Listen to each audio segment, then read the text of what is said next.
Aujourd'hui, je fais mon classement Lou. Lou, c'est vraiment la BD que je lis quand je vais pas bien. J'ai l'impression que j'ai grandi avec Lou. J'adore. En 10e position, du coup, c'est l'âge de cristal. Je l'ai lu, je crois, plusieurs fois d'affilée avant de comprendre l'histoire. Mais peut-être c'est moi juste qui suis conne, hein, mais en fait, il y a un univers beaucoup plus fantaisiste qui est arrivé. J'ai été perturbée. 9e position, c'est Lou Sonata 2 et j'ai pas plus d'explications. Par contre, j'ai adoré la son. Il y a une playlist qui est créée avec des sons originaux pour écouter en même temps que les chapitres best idées. En 8e position, j'ai mis En route vers de nouvelles aventures. C'est pareil que dans Lou Sonata 1. Je les aime beaucoup parce qu'elle est totalement paumée dans la vie et ben moi aussi. On se comprend toutes les deux. C'est tellement joli. Non mais regardez, c'est pas... Non mais attendez 2 secondes. Par exemple là, c'est magnifique. Ensuite, la cabane. Est-ce que vous avez vu les dessins de la cabane aussi?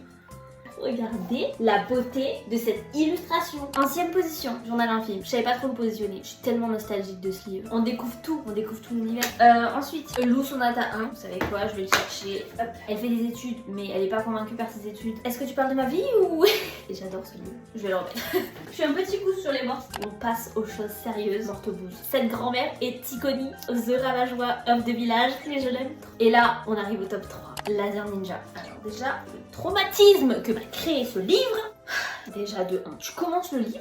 Vous voyez ça là? Ça annonce le début des problèmes. En 2e position, je mets Idylle.